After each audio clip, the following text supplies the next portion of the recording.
We're back again, folks. As promised, we have an homage? I don't know. We're doing a David Lynch review. This one was one of the only ones that they had for rent at the local library in the Stanislaus County Library. Mulholland Drive, 2001.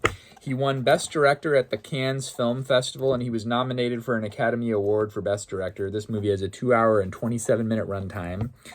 It cost $15 million to make and would go on to gross $20 million at the box office, with undoubtedly most of those people that went to see this being art house types. You might see some impressions right now because I'm feeling a little crazy. This is considered Naomi Watts' breakout film. Roger Ebert of the Chicago Sun-Times called this movie hypnotic. The Washington Post said it's beautiful, twisting, dangerous, and addictive. And stupid and ridiculous and moronic. This movie's not for everybody. Vogue magazine said it gets in your head and stays there. So let's talk about this movie. This movie, originally he wrote a 90-minute pilot for pitching to ABC as a mystery show.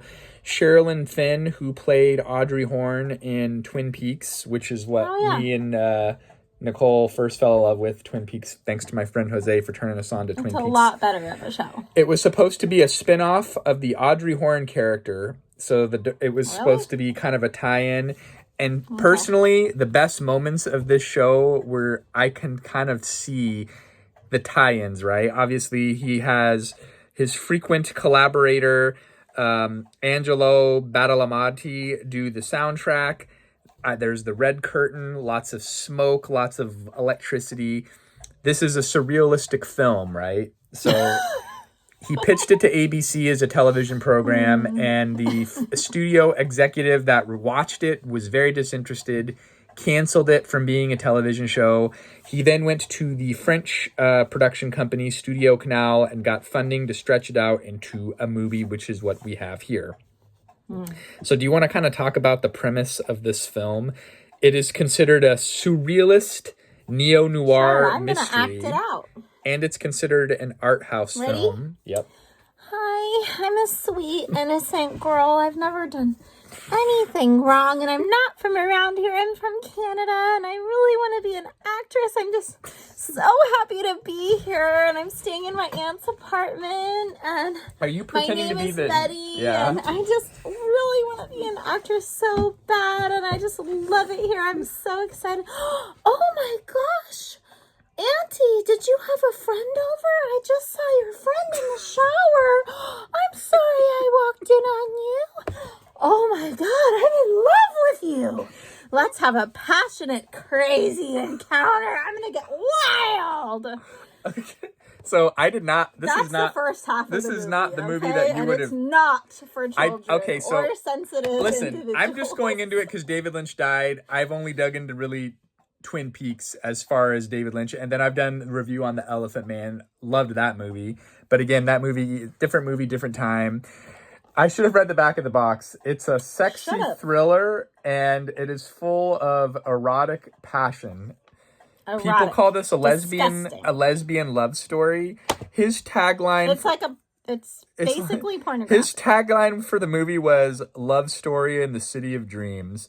So this movie is very. I'm going to talk about what doesn't make sense is how innocent and sweet the girl acts at the beginning. No, but she gets crazy. No, because if it's two different people, and that's what he doesn't explain, right?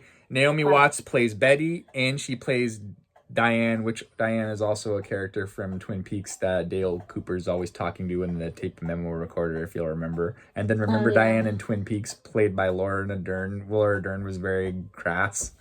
Anyway, I guess he likes the name Diane. So anyway, this film. I'm sorry if I alarmed anyone. I have a crazy side. You're very just crazy. Saw a tiny bit of it. It's just, this is a very specific Lynch film, right? It's not so mainstream, but I think what I liked about it was the tie-ins to like Twin Peaks, and it had those crazy moments where there's like that person that comes out from behind the dumpster, and there's that blue box. There's like you don't really know what's happening, and so much so that critics asked what was happening, and they said even the cast of the film asked what was going on, and he would not tell them. He wanted you to leave it open to interpretation. And so a majority of the Wikipedia pages, people are trying to figure out what's going on, right? The movie makes you want to go like this and just rock back and forth. I don't know. Hide because it makes no sense. And that's classic Lynch, though, right? He wants you to just kind of figure things out on his own. And you realize that you just wasted an hour and a half to 2 hours of your life slowly losing brain cells, trying to figure out what in the heck is going on in this movie. So to me, realizing you'll never know. To me, again, just the very specificity of this film is the production total, right? It cost $15 million to make, and it made $20 million. This is a very specific appeal. The Rotten Tomato critics loved this film. It had an 84% critic average. However, over 100,000 audience members submitted their average, and their average is 87%. IMDb, 7.9 out of 10. Now, there is moments that I loved cinematography-wise. Naomi Watts is superb in some of her more serious moments in the film. Some of it seems just kind of odd. But overall, I can't just like the film overall. There's like bits and pieces. If I could give it negative stars, is that a thing? Can we give negative stars? If I could give it negative 5 to 10 stars, I would. Because he's really good at building suspense, but then as far as connecting the dots that you know what's happening, he doesn't do that. Well, that's kind of his whole point, really, right? He wants you to think about it and kind of come to your own conclusion, possibly. And and I did not expect this to be kind of it kind of had like a Quentin Tarantino vibe, where he's starting at the ending and then working his way back forward. I think I'm 2 out of 5. I loved parts of it and I enjoyed parts of it. The really weird stuff, like that person behind the dumpster. Girl on girl action. You simplify. You simplify me to a lowest common denominator, and that is so unfair and disingenuous. It's more than that, folks. You gotta look to the deeper meaning that Lynch wants you to figure out. And the problem is he doesn't have scene selection, so there's no scene selection. I can't tell you past it. You've got to sit there and painstakingly fast forward past. There was a moment where the movie got turned off, and then I wanted to restart it and go to the scene selection. Oh, it got turned off multiple times. It got turned off. Okay. It almost got thrown away, even though it was a library rental.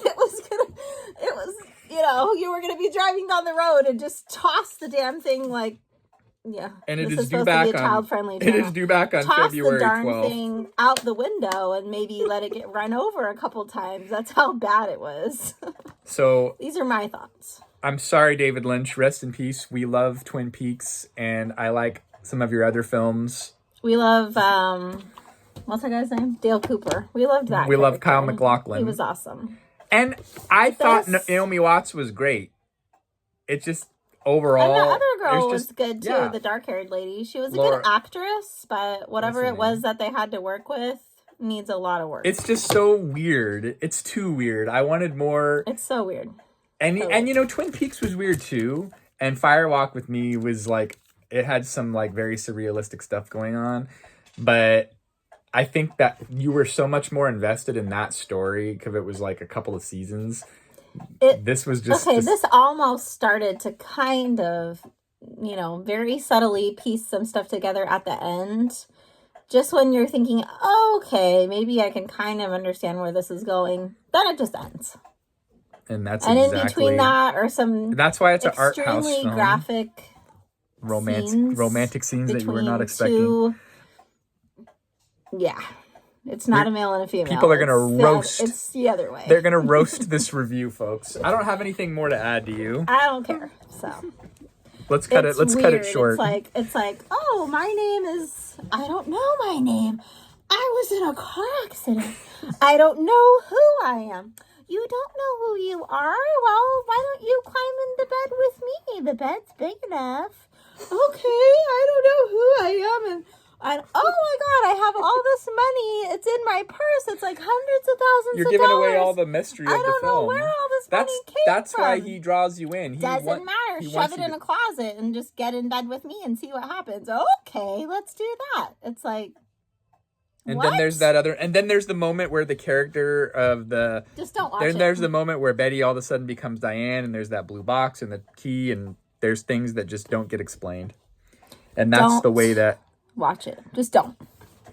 Thanks. Watch it. But watch this review and comment and roast us in the comment section, please. Just please don't watch it. You'll feel like you lost brain cells. Have a good day, folks. Happy Sunday. We'll see you next time. Okay.